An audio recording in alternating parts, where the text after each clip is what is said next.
कर जाती है। तो अब तो गौ माता शाम को आती हैगी और भूख से बेचैन वो बच्चा जब संध्या होती है अपनी माँ को देखता है, उछल कूद करता हैगा। तो जैसे ही माँ उसको चकाचक दूध पिलाती है तो सब भजन खत्म हो जाता हैगा। अब जैसे कि हम लोग निर्जल एकादशी का व्रत करते हैं तो होता क्या, जब तक पानी नहीं पीते तब तक पानी की अहमियत होती है।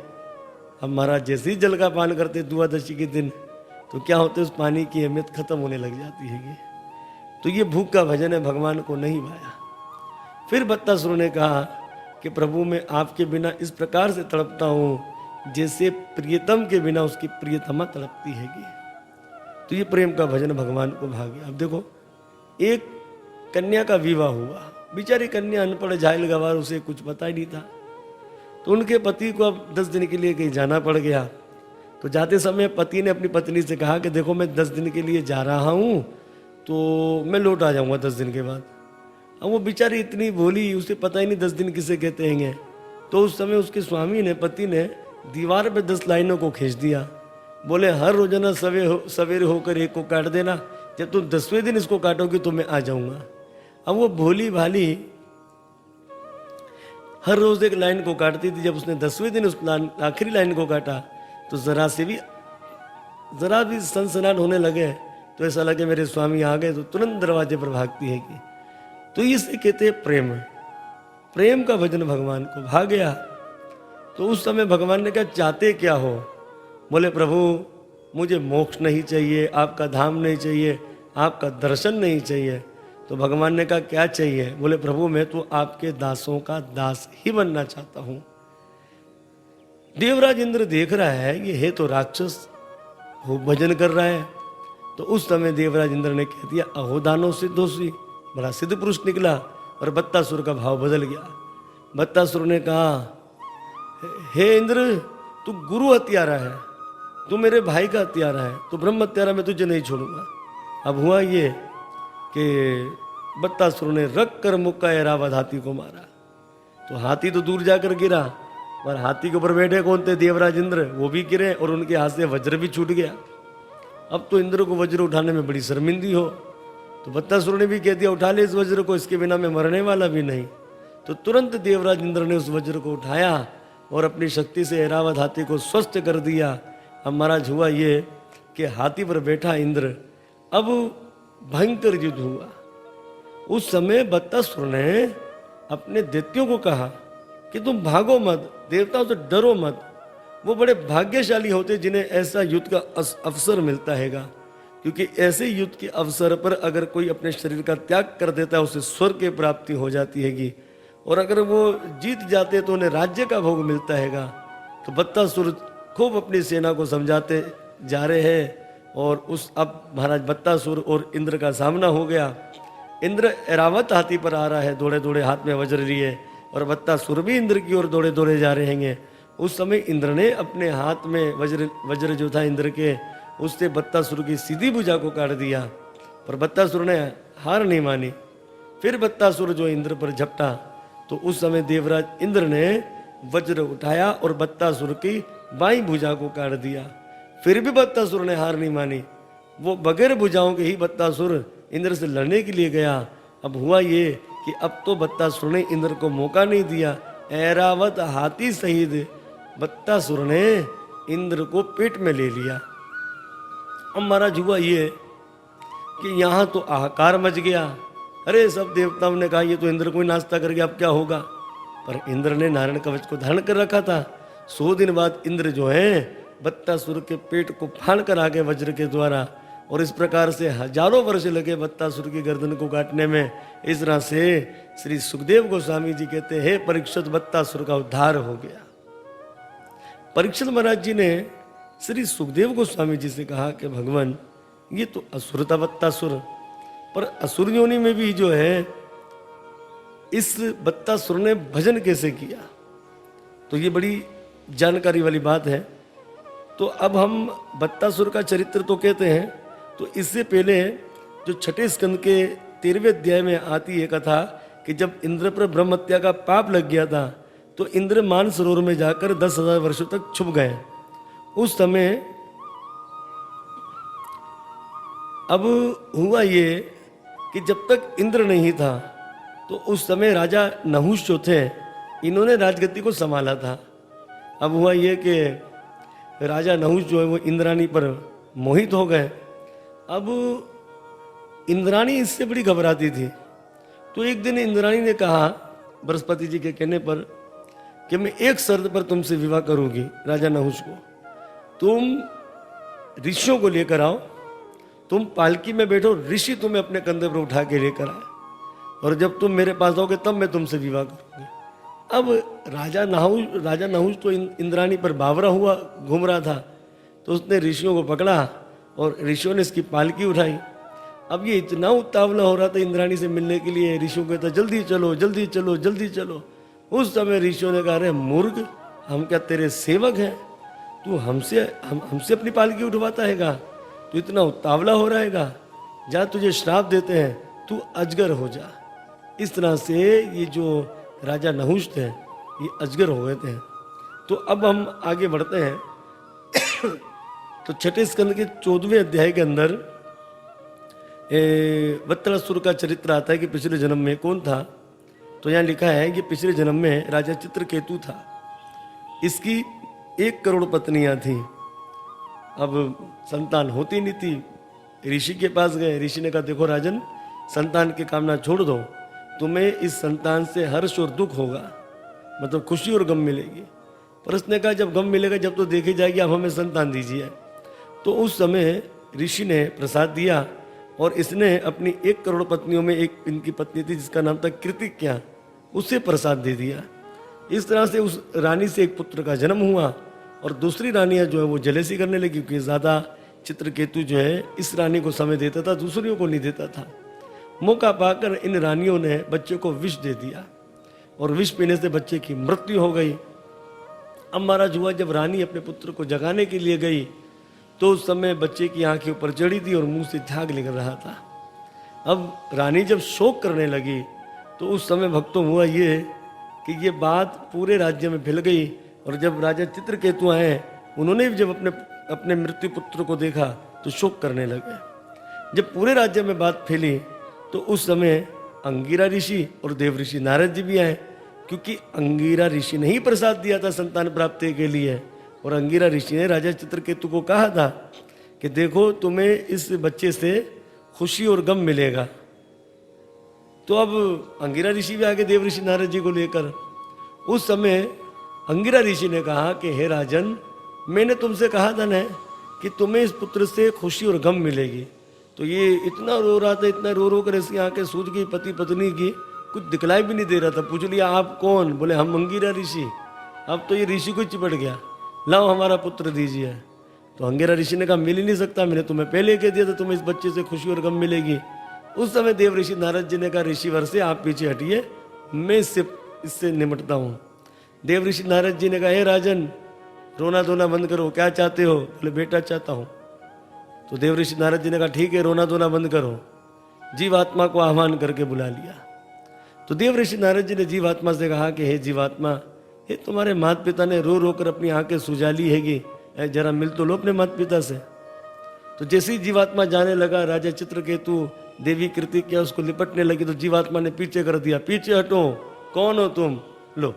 राजा चित्रकेतु ने कहा हम तो तुम्हारे माता पिता हैंगे। तो जीवात्मा ने कहा कौन से लंबर गए? तो राजा ने कहा क्या तेरे और भी माँ बाप है? बोले हाँ, मैं जिस योनि में गया मुझे माँ बाप मिले, तुम कौन से नंबर के हो? अब जीवात्मा ने कहा कि राजन, तू मेरा पिता नहीं है, अरे तू तो मेरे पिछले जन्म का शत्रु है। याद कर, तू भी एक राजा था, मैं भी एक राजा था, तूने मेरे राज्य पर चढ़ाई की और तेरे कारण मेरी बीवी, मेरे बच्चे, मेरा राज्य चला गया। मैंने भी मन में ऐसा ठान लिया था तुझे दिखाऊंगा, आज मैंने अपना बदला पूरा कर लिया। और रही बात इन माताओं की, जिन माताओं ने मुझे विष दिया, मैं इनका शत्रु हूँ। क्योंकि राजन, एक समय में कुल्ला कर रहा था तो ये लाखों चूटियाँ मेरे कुल्ले से मर गई और यही चूटियाँ मेरी माताएं बनकर आ गई और जिन्होंने अपना बदला ले लिया मुझे विष देकर। अब देव ऋषि नारद जी ने कहा राजा चित्रकेतु क्या हुआ, पूछो। बोले पूछ लिया महाराज, अब मुझे विश्वास हो गया ये सब नकली संबंध है, अब मैं अपना असली संबंध भगवान से जुड़ूंगा। इसी प्रकार से राजा चित्रकेतु जो है और देव ऋषि नारद जी की शरणागति में चले गए और देव ऋषि नारद जी के आशीर्वाद से भगवान शेष जी की शरणागति में जाकर चित्रकेतु नाम का गंधर्व बन गए। एक दिन ये चित्रकेतु गंधर्व आकाश मार्ग से जा रहा था तो इसने क्या देखा कि भगवान भोलेनाथ जो है अपनी पत्नी पार्वती को गोद में बिठाकर खुद ज्ञान का उपदेश संतों को दे रहे थे। ये बात चित्रकेतु को ठीक नहीं लगी। ये अपने वाहन को नीचे लेकर आया और हंस हंस कर कहने लगा कि देखो देखो लोग इन्हें सत्यावादी कहते हैं, भला कोई अपनी पत्नी को गोद में बिठाकर धर्म का उपदेश देता है क्या? अब देखो बात ये भी है कि अब कहना ही थे तो थोड़ा शांत होकर कह देते, ये तो मुस्कुरा कर कह रहा था। पार्वती मैया को ठीक नहीं लगा, शंकर जी तो मुस्कुराने लग गए। पार्वती ने कहा मूर्ख, राक्षस दृष्टि रखता हैगा, जा मैं तुझे श्राप देती तू राक्षसी बन जा। अब महाराज जी माता पार्वती से खूब प्रार्थना करने लगे। तो माता पार्वती से खूब प्रार्थना करने लगा। उस समय माता पार्वती से कहा कि देखो माता, शंकर जी क्या लीला कर रही है हमें पता नहीं, और हमारे कारण आपको दुख हुआ तो आप क्षमा कर दीजिए। मैं इसलिए आपसे क्षमा याचना नहीं मांग रहा कि मैया मैं राक्षस न बनूं, मैं भले राक्षस बन जाऊं, आप जगत माता है, मेरे कारण आपको दुख हुआ। शंकर जी क्या लीला कर रहे हैं ये हम नहीं जानते हैंगे, पर जो आया हमने कह दिया। पार्वती जी को दया आ गई। देवी पार्वती जी ने कहा देखो तुम राक्षस तो बनोगे, लेकिन मेरा आशीर्वाद है कि राक्षस होने के अंदर भी तुम भगवान का खूब भजन करोगे।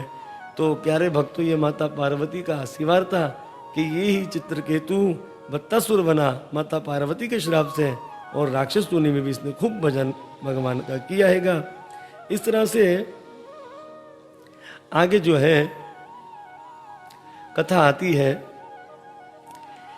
एक समय माता दीति ने विचार किया कि मेरे पुत्र पैदा हो और जो स्वर्ग में राज्य करे।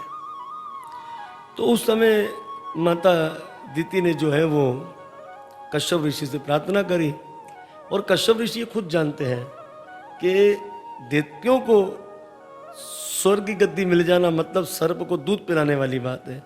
फिर भी कश्यप ऋषि ने माता दीति को पुंसम व्रत के बारे में बताया। तो बड़ी सुंदर इस पुंसम व्रत की विधि बतलाई गई है भागवत महापुराण में 6ठे स्कंद के 19वें अध्याय के अंदर।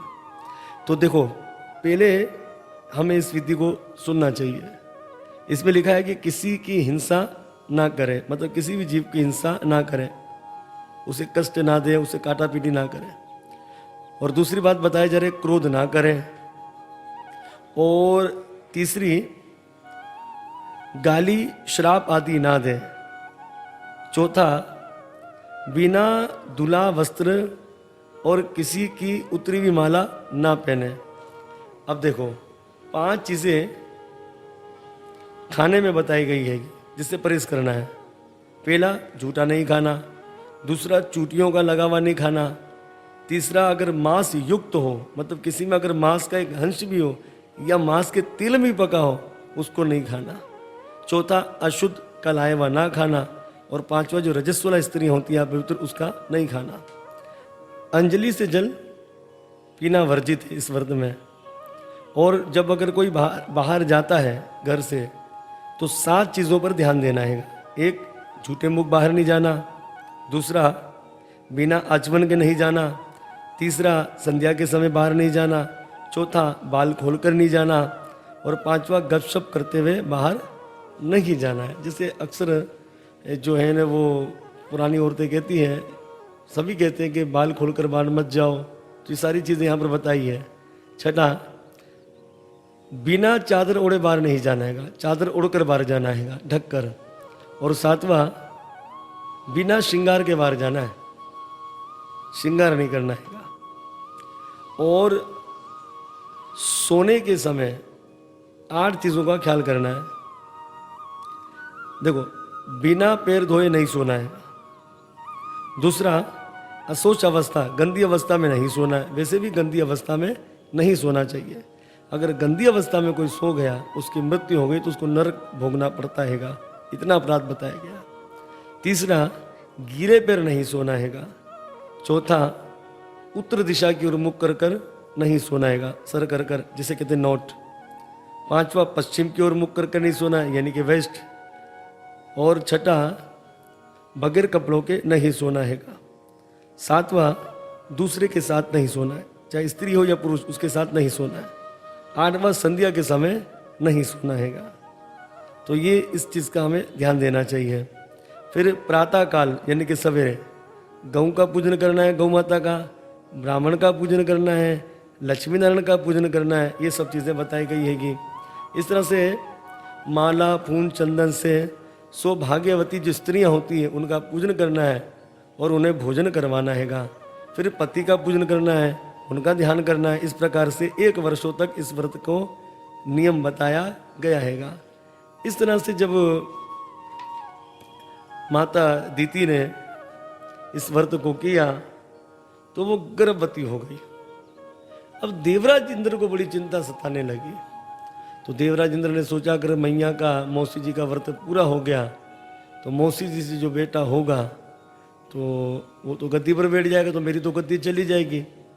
तो एक दिन क्या हुआ कि माता दीति, एक तो बाल खुले थे और जैसे ही नींद की झांकी आई तो इनके बाल इनके पैरों से लग गए। तो यह पवित्र अवस्था हो गई और मौका पाकर इंद्र वज्र लेकर माता दीति के गर्भ के अंदर घुस गया। अब जैसे ही इसने वज्र का अपना वज्र जलाया तो उस समय वज्र जलाते ही वो जो पिंड था, गर्भ था, वो 7 हिस्सों में हो गया। जब दूसरी मर्तबा चलाया तो 14 हिस्सों में हो गया। इस तरह इंद्र ने 7 मर्तबा अपना वज्र चलाया था, पर माता दीति के बच्चे मरते नहीं थे, पैदा हो जाते थे और दुगना बढ़ जाते थे। तो 7 मर्तबा चलाया तो 7 मर्तबा 49 हो गए। तो 7 सत्ते 49। इस तरह से बच्चों ने कहा मत मारो मत मारो मत मारो, इसलिए उनका नाम मारुदगण हो गया। जब दीति ने जन्म दिया तो 49 तो दीति के मारुदगण पैदा हुए और 50वें इंद्र आ गए हैं। तो इस तरह से भक्तों, ये मारुदगणों का चरित्र है। इंद्र ने अपनी मौसी से प्रार्थना की और कहा कि मौसी जी आप क्या चाहती थी? आपके पुत्र स्वर्ग में राज्य करें, मैं तो आपके गर्भ को नाश करना चाहता था, पर आपका भजन सच्चा था, आप मुझे क्षमा कर दीजिए। इस तरह से ये माता दीति के पुत्र है जिन्हें मारुदगण कहा जाता है, पापों को नाश करने वाला चरित्र है। तो भगवत कृपा से इसी के अनुसार श्रीमद् भागवत महापुराण का 6वां स्कंद विश्राम होता हैगा।